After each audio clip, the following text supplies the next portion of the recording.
Lucunya, Anies sendiri juga hadir di konser itu bersama dengan AHY. Maksudnya mau pamer kali ya. Ini loh capres bersama cawapresnya mungkin. Foto dan video kebersamaan Anies dan AHY juga tersebar di media sosial. Namun, borok Anies terkait pembangunan JIS juga tersebar kan?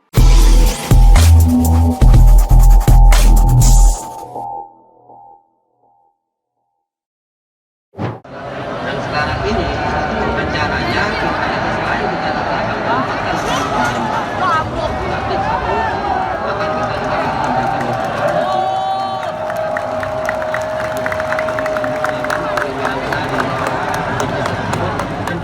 Halo guys, kembali bersama saya Nina Nur. Kita akan mengulik dunia politik dengan awas, waras, dan cerdas. Nah, siapa yang bisa lupa dengan insiden robohnya pagar pembatas tribun penonton di Stadion JIS? Ini kejadian pada bulan Juli tahun lalu ya. Kejadian ini tergolong epik dan sangat menohok Anies karena terjadinya di dalam gelaran acara Grand Launching Stadion JIS. Bertepatan dengan Anies yang sedang berpidato. Pas lagi pamerin diri sendiri di depan penonton, bruk, ambiar deh. Waktu itu Anies terkesan menyalahkan penonton.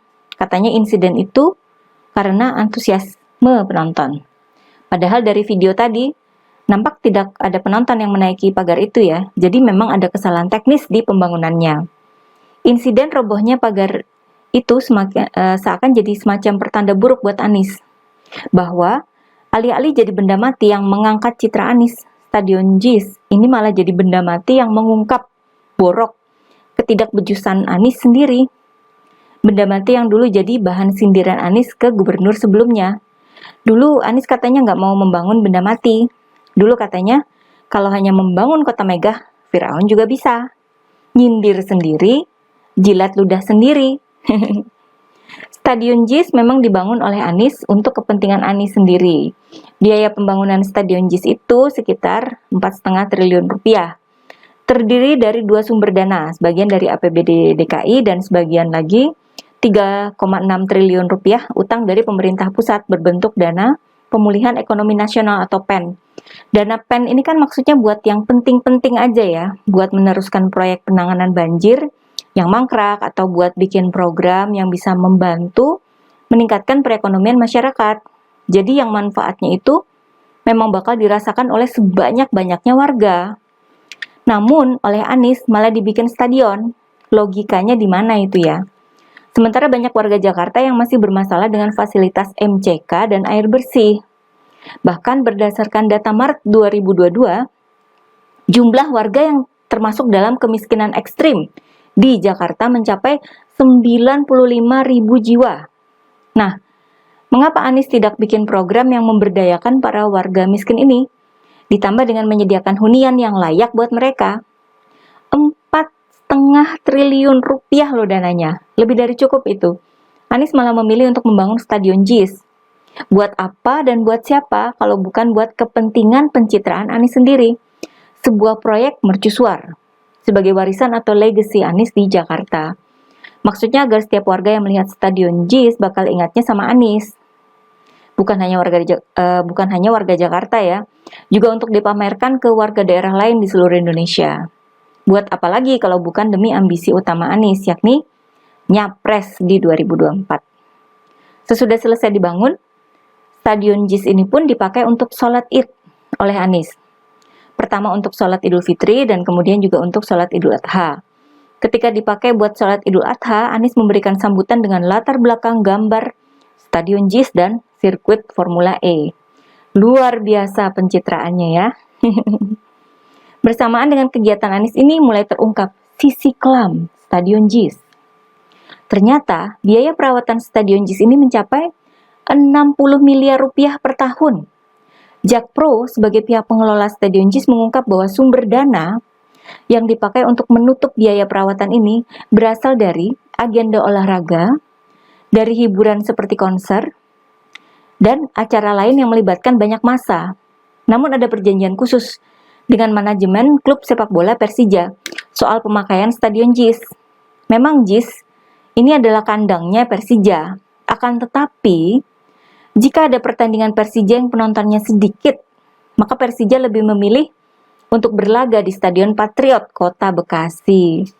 Karena biaya penyelenggaraan pertandingan itu yang penontonnya sedikit bakal memberatkan kondisi keuangan Persija. Harusnya Anies membantu Persija kan ya, kasih gratis pemakaian gitu loh. Kemudian pada bulan September 2022, publik dihebohkan dengan pernyataan PSSI yang menyebut bahwa Stadion JIS belum memenuhi standar FIFA.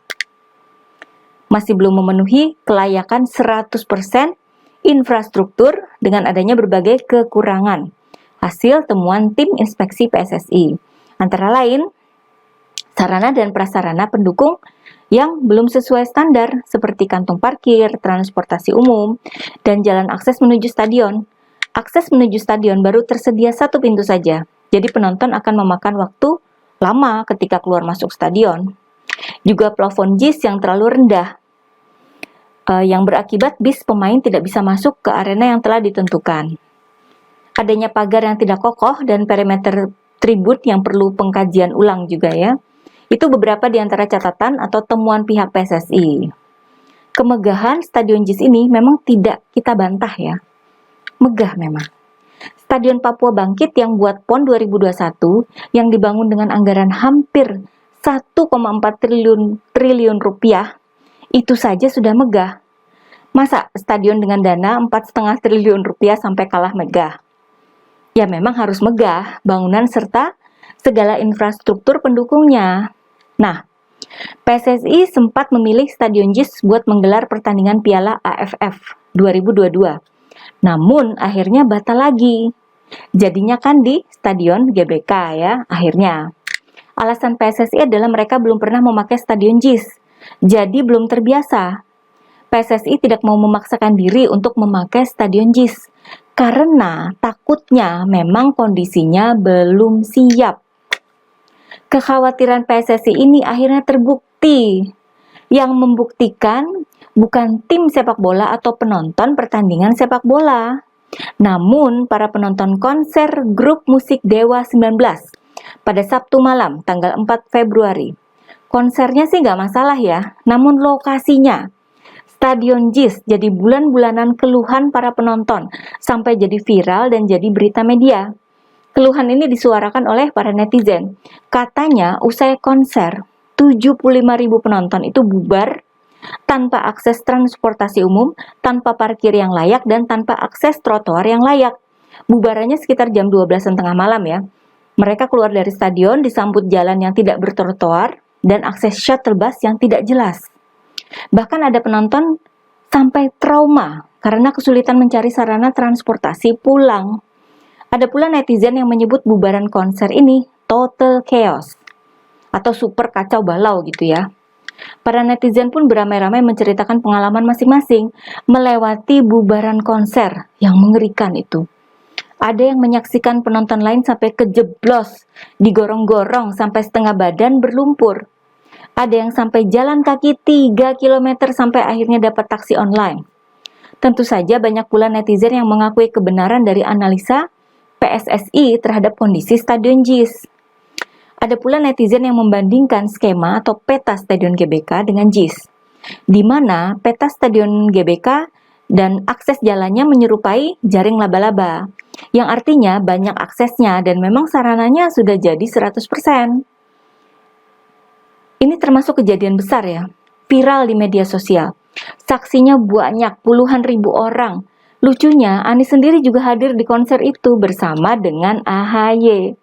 Maksudnya mau pamer kali ya. Ini loh capres bersama cawapresnya mungkin. Foto dan video kebersamaan Anies dan AHY juga tersebar di media sosial.